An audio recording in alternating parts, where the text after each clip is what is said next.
और अब बात कर लेते हैं 2024 की दौड़ की।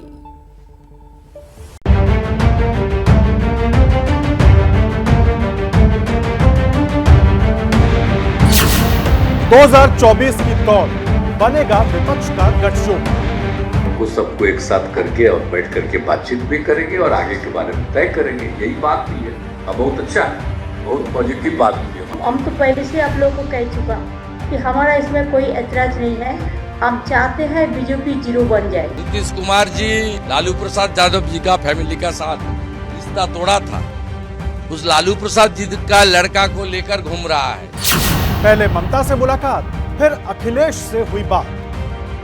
भारतीय जनता पार्टी को हटाने में हम आप लोगों के साथ हैं। ज्यादा से ज्यादा पार्टियों को देश में हम लोग एकजुट करें और मिल करके सब लोग काम करेंगे। नीतीश का फॉर्मूला, हिला पाएगा मोदी का किला। एक चीज हम बता देते हैं, अपने बारे में बता देते हैं, हमको नहीं बनना है, ये अच्छी तरह जान लीजिए। हम सबको खाली एकजुट करने में लगे। बिहार के मुख्यमंत्री नीतीश कुमार विपक्ष को एकजुट करने की मुहिम चला रहे हैं, लेकिन बीजेपी की तरफ से कहा जा रहा है विपक्ष का मिशन कभी पूरा नहीं होने वाला। एबीपी न्यूज से एक्सक्लूसिव बातचीत में बिहार के पूर्व डिप्टी सीएम और फिलहाल पार्टी सांसद सुशील मोदी ने कहा है कि विपक्ष का ये मोर्चा खुद को बचाने के लिए है। ये करप्शन यूनाइटेड फ्रंट है। विपक्ष के नेता सिर्फ चर्चा में बने रहने के लिए राजनीतिक पर्यटन पर हैं। नरेंद्र मोदी के खिलाफ क्या विपक्षी दल एक हो पाएंगे, ये बड़ा सवाल है। नीतीश कुमार इसी मुहिम में लगे हुए हैं। हमारे साथ हैं बिहार के पूर्व उप मुख्यमंत्री और राज्यसभा सांसद सुशील मोदी जी। नीतीश कुमार जिस तरह से पूरे देश का दौरा करना उन्होंने शुरू कर दिया है, अखिलेश यादव से मिले उत्तर प्रदेश में, ममता बनर्जी से बंगाल में, क्या लग रहा है कि नरेंद्र मोदी के खिलाफ जो मोर्चा तैयार किया जा रहा है वो बड़ी चुनौती देगा? देखिए, आज तक इस देश के अंदर दो ही बार विपक्षी एकता हुई है। एक बार 1977 में और दूसरी बार 1989 के अंदर। दोनों बार करप्शन एक बड़ा मुद्दा था। आज क्या करप्शन मुद्दा है? उस समय सत्ताधारी दल पर भ्रष्टाचार का आरोप लगाता, चाहे बोफोर्स का मामला हो या इमरजेंसी के दौरान इंदिरा गांधी उनकी सरकार पर। लेकिन आज तो विपक्ष पर ही भ्रष्टाचार का आरोप लग रहा है। तो ये तो करप्शन यूनाइटेड फ्रंट है। जो भ्रष्टाचार में लिप्त लोग हैं उनका ये यूनाइटेड फ्रंट बना रहे अपनी जान बचाने के लिए। और उस समय जेपी जैसा व्यक्तित्व था, इसे सारे दलों को मिलकर एक किया। और आज मुद्दा क्या है? क्या बोफोर्स जैसा मुद्दा है? भी जो अडानी मुद्दे की जो हवा भर रहे थे गुब्बारे में राहुल गांधी, उसको तो शरद पवार ने एक सुई चुभ होकर उसकी हवा निकाल दिया। अब तो अडानी कोई मुद्दा नहीं है। पूरे कर्नाटक के चुनाव में एक बार भी राहुल गांधी ने अडानी शब्द का प्रयोग नहीं किया, उसकी चर्चा नहीं की। या 77 में चुनाव किस मुद्दे पर था? और ये अगर कहते हैं कि मोदी हटाओ, तो मोदी हटाओ के मुद्दे पर अगर चुनाव लड़ते तो आखिर में कोई आपके पास इश्यूज होना चाहिए ना, किस मुद्दे पर आप चाहते हैं कि लोग हटे। और दूसरी बात यह है कि नीतीश जी अगर गए लखनऊ तो मायावती से क्यों नहीं मिले? वहाँ तो ताकत कोई कांग्रेस थोड़ी है, वहाँ तो ताकत है अखिलेश यादव और मायावती। तो मायावती से तो उनकी मुलाकात हुई नहीं। और बंगाल के अंदर ममता बनर्जी की जो लड़ाई है वो तो सीपीएम और कांग्रेस के साथ है। और देखिए, कोई क्षेत्रीय दल अपनी जमीन छोड़ने के लिए तैयार नहीं है, क्योंकि वो कांग्रेस की जमीन पर खेती कर रहे हैं। कि नीतीश कुमार ये भी कह रहे हैं कि जिस तरह से देश भर में लोगों को एक किया जा रहा है, विपक्षी नेताओं को, उसका जो डर है वो दिख रहा है बीजेपी में कि अगर ये एक हो गए और बीजेपी के खिलाफ अगर साझा उम्मीदवार हुआ तो हार सुनिश्चित है और सिर्फ 40 से 60 ही एमपीज़ की ज़रूरत है, घट जाएगी तो आप बहुमत से ख़त्म हो जाएगी। देखिए, 2019 के लोकसभा चुनाव में उत्तर प्रदेश में मायावती और समाजवादी पार्टी का गठजोड़ हुआ था और सारा मीडिया चला रहा था कि बुआ भतीजे का गठजोड़ हो गया, बीजेपी का सफाया हो गया। क्या हुआ परिणाम? उसके पहले विधानसभा चुनाव में यूपी में कांग्रेस और अखिलेश यादव मिलकर चुनाव लड़े। क्या हुआ परिणाम? भारतीय जनता पार्टी की सरकार बनी। तो देखिए, नेताओं के एक होने से जनता एक नहीं होती है। और यही ममता बनर्जी थी जिन्होंने नीतीश कुमार को गद्दार कहा था। जब नोटबंदी के मुद्दे पर नीतीश कुमार ने समर्थन नहीं किया कांग्रेस का या ममता बनर्जी का, तो ममता बनर्जी पटना ही थी, यहाँ पर उन्होंने सभा किया और नीतीश कुमार को गद्दार कहा। और क्या केसीआर और कांग्रेस का समझौता होगा? और अभी तो कर्नाटक का चुनाव हो रहा, क्यों नहीं वहाँ पर कुमारस्वामी की पार्टी और कांग्रेस का कोई समझौता हो पाया? और देखिए, तो राजनीतिक ममता पर्यटन है, ये तो पॉलिटिकल टूरिज्म है। तो सुशील मोदी को आप सुन रहे थे और इसी पर अब चर्चा करेंगे हम। ये 24 की रेस, विपक्षी एकता कितना टिक पाएगी, मोदी के सामने चेहरा कौन, ये वो तमाम सवाल हैं जिसको लेकर आइए जरा चर्चा शुरू करें। परिचय आपका कराती हूँ खास पैमानों से। अनिला सिंह जी बीजेपी की प्रवक्ता हमारे साथ मौजूद हैं, मानव जायसवाल टीएमसी के प्रवक्ता हैं, मनोज काका समाजवादी पार्टी के प्रवक्ता, ज्योति कुमार सिंह प्रवक्ता कांग्रेस पार्टी, और साथ ही आप देख रहे हैं हमारे साथ प्रदीप सिंह जी पूर्व संपादक जनसत्ता मुंबई के इस वक्त मौजूद हैं। बहुत स्वागत आप सभी का। मुझे लगता है मनोज काका जी आपको आना चाहिए, क्योंकि सुशील मोदी ने यहां पर साफ तौर पर याद दिलाया किस तरीके से समाजवादी पार्टी, अखिलेश यादव कांग्रेस से भी गठबंधन करके देखा, बीएसपी से भी गठबंधन करके देखा, तो विपक्षी एकता का ये फॉर्मूला तो यूपी में फ्लॉप हो चुका है। 2024 में कैसे कारगर होगा?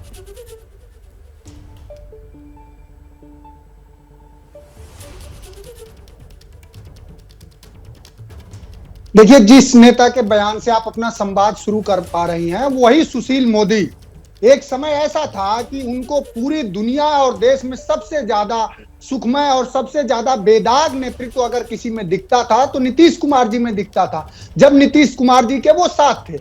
आज नीतीश कुमार जी ने जब उनको बाहर कर दिया है, भारतीय जनता पार्टी को बिहार की सरकार से बाहर कर दिया है समाजवादियों ने, तब अब भारतीय जनता पार्टी को नीतीश कुमार के नेतृत्व में बहुत सारे खोट दिखने लगते हैं। और जब उनके साथ थे तो देश के प्रधानमंत्री से लेकर सभी लोगों ने कहा कि बेदाग नेतृत्व अगर इस देश में किसी का है तो नीतीश कुमार जी का है। और आप भी अच्छे से जानते हैं कि जब आज भारतीय जनता पार्टी की 303 सीटों की संसदीय दल है उनका, तो सबसे ज्यादा सीटें अगर भारतीय जनता पार्टी को किसी राज्य में है तो उत्तर प्रदेश में है, और उत्तर प्रदेश का सबसे बड़ा राजनीतिक दल विपक्ष का समाजवादी पार्टी है। और समाजवादी पार्टी तो अपने मूल्यों सिद्धांतों से दोबारा आपके पास जरा सा मानव जायसवाल का रुख कर लेते हैं ना, क्योंकि आपने कहा कि साहब जिनको पहले खोट दिखता, जिनको पहले खासियतें दिखती थी अब खोट दिख रहा है, तो बात तो बदल गई है ना। पहले जिस तरीके का जिक्र सुशील मोदी की तरफ से किया गया, मानव जायसवाल यही नीतीश कुमार थे।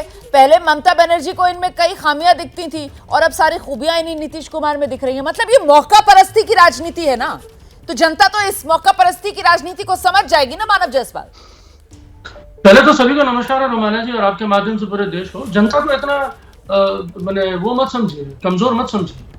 जनता समझ चुकी है जो बेरुपी वाली राजनीति है। मैं बहुत सुन रहा था ये मोदी जी को, ये एक मोदी है, एक नरेंद्र दामोदर दास जी मोदी है, दोनों मोदी में ज्यादा फर्क नहीं है। ये अदानी की बात करते हैं तो कर्नाटक में अदानी मुद्दा नहीं है, वह अमूल से लेके धमूल तक सब मुद्दा है, 40% कमीशन मुद्दा है, वो समझ में आ रहा है। मैं कांग्रेस का प्रवक्ता नहीं हूं इसलिए मैं उसमें ज्यादा टिप्पणी करना नहीं चाहता, लेकिन हाँ, मुद्दे क्या है? मुद्दा मोदी को हराना नहीं है, मुद्दा है देश को इस क्रूर शासकों से बचाने का। मुद्दा है जिस तरीके से भ्रष्टाचार ऊपर से लेकर नीचे तक लिप्त है, नरेंद्र दामोदर दास जी मोदी से लेके नीचे निम्न स्तर तक जब 40% कमीशन आता है तो सारे देश जानता है कि भाई अदानी के नाम पे मोदी जी को पानी पीनी पड़ती है। पानी पिला दिया है अदानी ने मोदी जी को, और पानी पिला रहा है बीजेपी को। सर कौन किसको पानी पिला रहा है, कौन किसको प्यासा रख रहा है, इसका फैसला तो सर मुझे लगता है चुनाव के बाद जनता ही करेगी। लेकिन यहाँ जो फिलहाल विपक्षी एकता को लेकर फॉर्मूला सामने निकल कर आ रहा है, ज्योति जी आपसे मैं इस बात का जवाब चाहूंगी। जो फॉर्मूला दे रहे हैं नीतीश कुमार की साहब विपक्ष की तरफ से, बीजेपी के सामने जो बीजेपी हटाओ मुहिम विपक्ष चला रहा है, बीजेपी के सामने आप एक ही उम्मीदवार खड़ा करें, तो सर ये फॉर्मूला ये क्या शुरू से ही फ्लॉड नजर नहीं आ रहा है? शुरू से इसमें खामी नजर नहीं आ रही है फॉर्मूला में? क्या वो भी इस रूप में कि भाई ममता बनर्जी कांग्रेस को स्पेस देंगी क्या बंगाल में, केसीआर तेलंगाना में कांग्रेस को स्पेस देंगे क्या? तो सर क्या कांग्रेस यहां पर और अपने दायरे को समेटेगी? ये फॉर्मूला किस तरीके से आगे क्लिक होगा, इस पर सोचा है कुछ आप लोगों ने?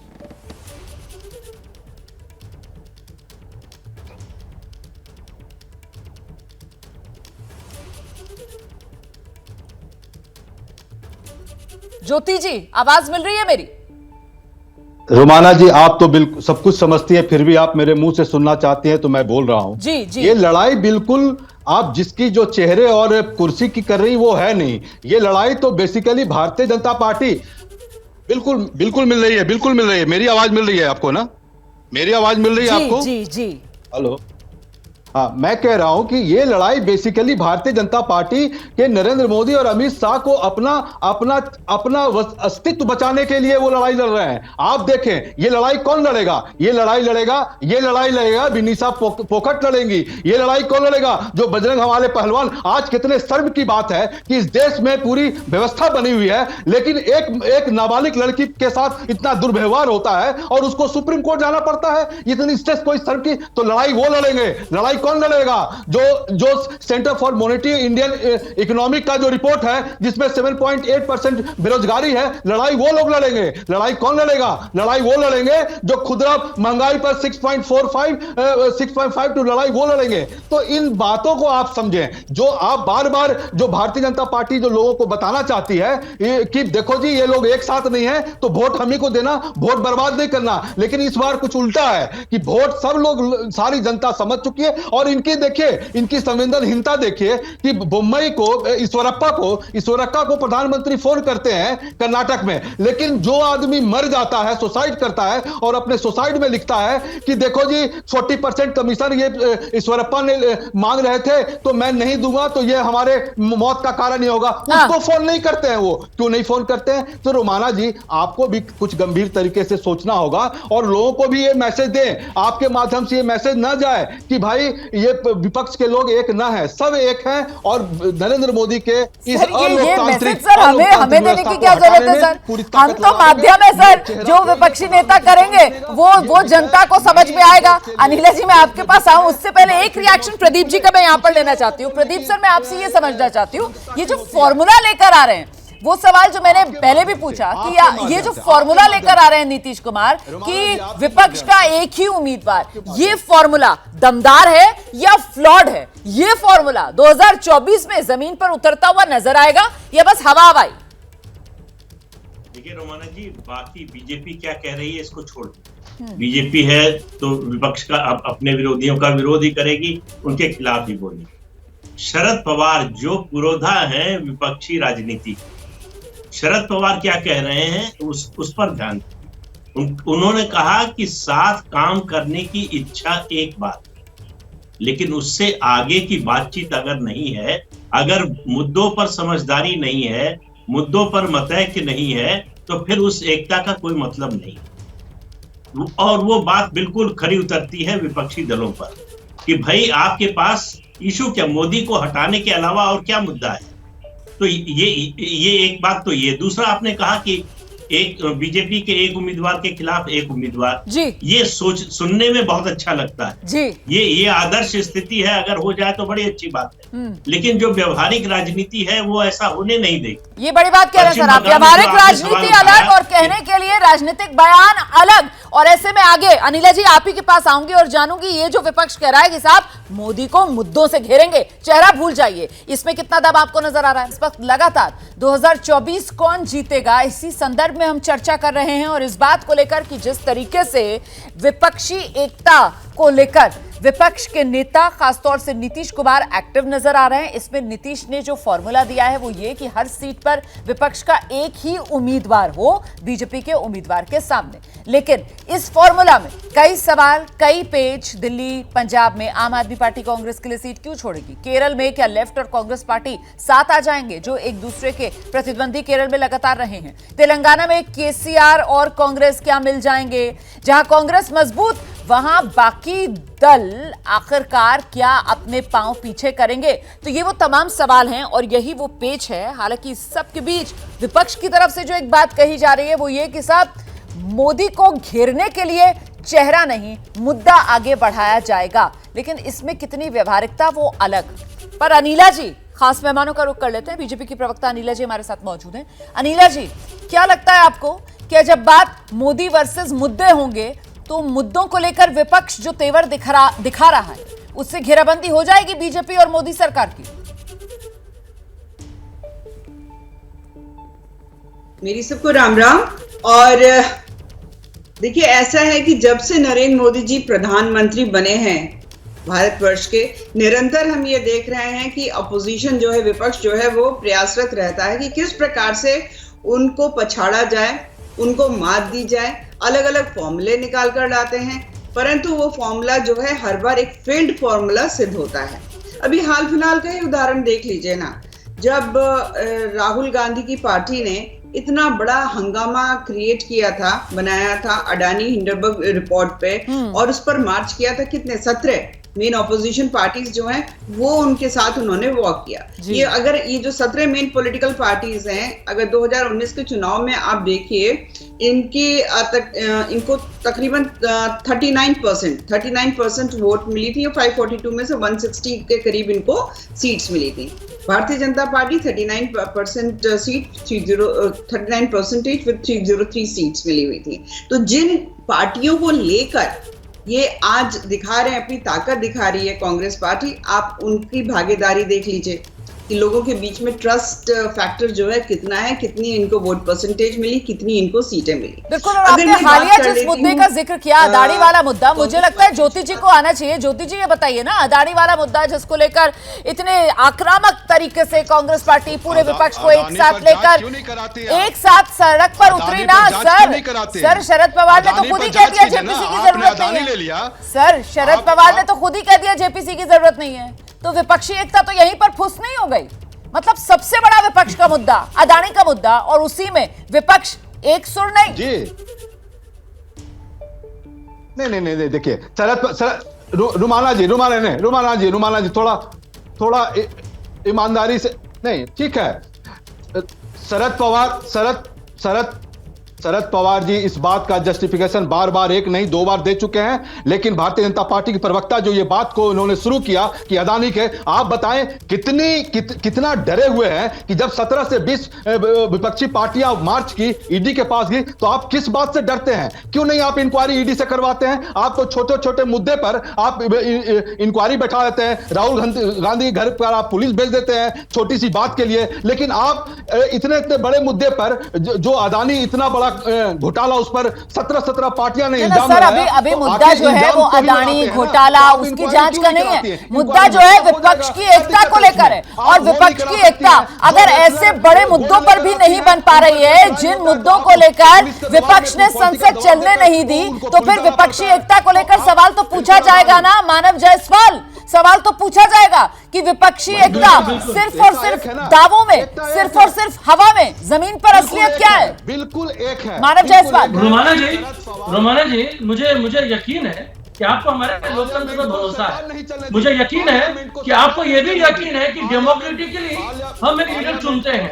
आपको ये भी यकीन है कि भाई जब विपक्ष की बात होती है, विपक्ष जब एकजुट हो रहा है, तो निश्चित रूप से किसी एक मुद्दे पे हमारी सहमति नहीं भी हो सकती है, लेकिन ज्यादातर लोग अगर सहमत है और जो मांग कर रहे हैं, इसकी तो मुंह की खा रही है भाजपा। आज भाजपा को मोदी को हटाना नहीं है। अरे ये जो गफलत आप लोग पैदा कर रहे हैं कि मोदी को नहीं हटाना है। देश की लड़ाई है बीजेपी के साथ, देश को बचाने की लड़ाई लड़ रहे हैं हम, संविधान को बचाने की लड़ाई लड़ रहे हैं, भ्रष्टाचारियों को हटाने की लड़ाई हम लड़ रहे हैं। ऊपर से लेकर नीचे तक कमीशन खोर वाली सरकार है, विदेशों में पैसा जमा करके रखा है, लाखों करोड़ लेके भाग गए। अरे अदानी जी के अपने समझी भाग गए, इसके लिए ये बातें नहीं कर रहे हैं, ये उनको स्ट्रेटेजिक पॉइंट पे दे रहे हैं पोजीशनिंग। एयरपोर्ट, पोर्ट, जितने हमारे जो मिलिट्री बेस है, उनमें अदानी को जगह दे रहे हैं। देशद्रोही है ये लोग, देशद्रोहियों को हटाने की लड़ाई लड़ रहे हैं। अच्छा ठीक है, इन्होंने देश की लड़ाई में इनका कोई योगदान नहीं है। ठीक है। चलिए अब 1947 से पहले मत पहुंचिए। अभी आज जो हम चर्चा कर रहे हैं 2024 के मद्देनजर कर रहे हैं। मानव जी आऊंगी आपके पास, मैं प्रदीप जी का रुख कर रही हूँ। प्रदीप जी, मैं आपसे एक बड़ी सिंपल सी बात समझना चाहती हूँ सर, कि आ रही हूँ सबके पास आ रही हूँ। प्रदीप जी के पास पहले जाने दीजिए मुझे। प्रदीप जी, मैं आपसे ये समझना चाहती हूँ कि एक तरफ विपक्ष ये जो नैरेटिव बना रहा है कि साहब ये लड़ाई जो है वो मोदी हटाने की नहीं है, ये लड़ाई मुद्दों को लेकर है। सवाल ये सर कि आपको विपक्ष की विश्वसनीयता को लेकर जनता के बीच अनुभव और आकलन क्या कहता है? क्या विपक्ष जनता को ये समझाने में कामयाब होगा कि साहब ये जो विपक्ष लड़ाई लड़ रहा है, ये आवाज उठा रहा है, ये साहब ये मोदी को हटाने के लिए नहीं है, हम तो मुद्दों की लड़ाई लड़ रहे हैं? क्योंकि ये मुद्दे तो हम देख रहे हैं ना सर, चाहे गुजरात हो, चाहे उत्तर प्रदेश हो, तमाम अलग अलग विधानसभाओं में जो चुनाव होते आए हैं, उसमें यही तमाम मुद्दे हैं जो विपक्ष की तरफ से उठाए जाते रहे। और विपक्ष का हाल देखिए भाई, 19 से तो लगातार यही सब मुद्दे विपक्ष उठा रहा है। बात यह है कि विश्वसनीयता जनता में किसकी, विपक्ष को इस पर विचार करना चाहिए कि जनता उनकी बात सुनने और मानने के लिए तैयार क्यों नहीं, कहाँ कमी आ रही है, किस तरह से उनको समझाना चाहिए कि वो आपकी बात समझ जाए। एक दूसरा, ये जो विपक्षी एकता कि एक के खिलाफ एक, दो राज्यों का उदाहरण देता हूं। 2019 का भविष्य में क्या होगा पता नहीं, मैं ज्योतिषी नहीं हूं, लेकिन 2019 में क्या हुआ, कर्नाटक और उत्तर प्रदेश दोनों जगह गठबंधन हुआ, बीजेपी के खिलाफ एक कैंडिडेट। तो कर्नाटक में जेडीएस और कांग्रेस का अलायंस हुआ, नतीजा क्या हुआ, बीजेपी को 51% वोट मिले, उससे पहले 36% मिले थे, वो बढ़कर 51% हो गए। इसी तरह से यूपी में इससे बड़ा गठबंधन हो ही नहीं सकता था, जहां सपा बसपा आरएलडी तीनों साथ में थी और बीजेपी लगभग 50% पर पहुंच गई। तो इसका काउंटर पोलराइजेशन भी होता है। ऐसा नहीं है कि आप एक के खिलाफ एक जब खड़ा करेंगे तो वो जो एंटी बीजेपी वोट का डिवीजन होता है उसको रोकने की कोशिश करते हैं, तो प्रो बीजेपी वोट का भी पोलराइजेशन होता है। कांग्रेस के जमाने में हम 71 में देख चुके हैं, ग्रैंड अलायंस विपक्ष का बना, इंदिरा गांधी ने जो है स्वीप कर दिया पूरा इलेक्शन। तो ऐसा नहीं है कि ये एक तरफा कार्रवाई होगी। अगर विपक्ष एक होता है, एक के खिलाफ एक उम्मीदवार खड़ा करता है, तो उसके लिए तैयार रहना चाहिए कि अर्थमेटिक जो है वो हमेशा केमिस्ट्री नहीं बनती। बड़ी बात कह रहे हैं सर आप, और मुझे लगता है मनोज काका जी बेहतर इस बारे में अपनी राय रख सकेंगे, क्योंकि वो विपक्ष जितने ब्रह्मास्त्र चला सकता था इस गठबंधन को लेकर, उत्तर प्रदेश में वो आप लोगों ने करके देख लिया था। एसपी बीएसपी जिसका जिक्र प्रदीप जी कर रहे हैं, आरएलडी सब साथ आ गए थे, लेकिन हालत क्या हुई, नतीजा क्या निकला। तो मुद्दा तो ये है ना मनोज काका जी कि विपक्ष जो है वो दरअसल जनता का भरोसा नहीं जीत पा रहा है। सर अभी भी क्या विपक्ष मुद्दा नहीं समझ पा रहा है?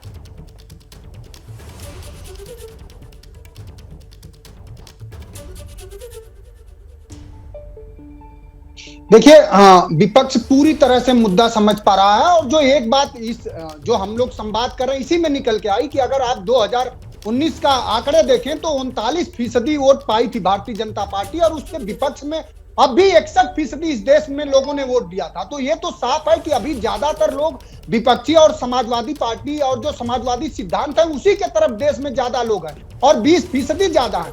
आज जब देश में बेरोजगारी का, आज देश में 45 सालों में सबसे बड़ा बेरोजगारी है, महंगाई सबसे ज्यादा है, जो भारतीय जनता पार्टी कहती थी कि आम गांव गरीब किसान में अच्छे दिन लाएगी, वो गांव गरीब किसान में अब 400 का सिलेंडर 1100 रुपए का हो गया है। बेरोजगारी भयंकर है, और पूरे देश ने किसी का विकास नहीं देखा, सिर्फ एक व्यक्ति का विकास देखा, अडानी का। पहले की सरकारों का राष्ट्रवाद, सरकार के लिए विभिन्न तरह के संस्थानों का निर्माण करना होता था, लेकिन मोदी सरकार का राष्ट्रवाद सारे संस्थानों को बेचने का है। तो ये तो राष्ट्रवाद हमारा बाजार। मनोज काका जी देखिए, मैं फिर से सवाल दोहराती हूं, और फिर से सवाल वही है कि साहब विपक्ष का भरोसा, विपक्ष जो है वो जनता का भरोसा नहीं जीत पा रहा है ना सर। अभी जिस तरीके से हम अदानी का मुद्दा विपक्ष के मुंह से सुन रहे हैं, इसी तरीके से मुझे 2019 याद आता है, तब सर वो राफेल का मुद्दा था जो विपक्ष की जबान पर था, लेकिन जनता में उस मुद्दे का हाल क्या हुआ, वो मुद्दा पूरी तरीके से फुस हो गया। और ये जो 39% और 61% का आप यहाँ पर ज्ञान दे रहे हैं सर, तो फिर वो जमहूरियत के लिए मुझे शेर याद आ जाता है कि जमहूरियत वो तर्ज हुकूमत है जहां वोटों को तौला नहीं जाता सर, गिना जाता है, और यही वजह है कि बीजेपी जो है वो सत्ता में है। लेकिन फिर से अनिला जी, इस बार जो विपक्ष अपने तेवर दिखा रहा है, क्या विपक्ष एकजुट अगर हो जाता है तो बीजेपी की मुश्किल बढ़ेगी क्या? अनिला जी। रोमाना बस मैं खत्म कर रहा हूँ। रोमाना एक मिनट का समय दीजिए। रोमाना जी, अगर ये विपक्ष एकजुट हो जाता है तो भारत में एक प्रकार से रिकॉर्ड बनेगा, क्योंकि विपक्ष को हम इकट्ठा होते हुए बिल्कुल नहीं देख पा रहे हैं। कांग्रेस पार्टी के नेता सलमान खुर्शीद कहते हैं आई लव यू पहले कौन कहेगा।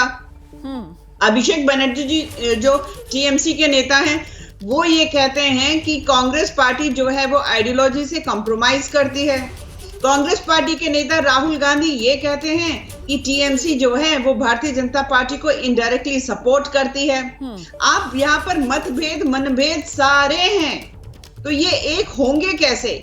इनमें से दिल्ली का देख लीजिए, 7 सीटों में से आम आदमी पार्टी जो है कितनी सीटों पे कॉम्प्रोमाइज कर लेगी?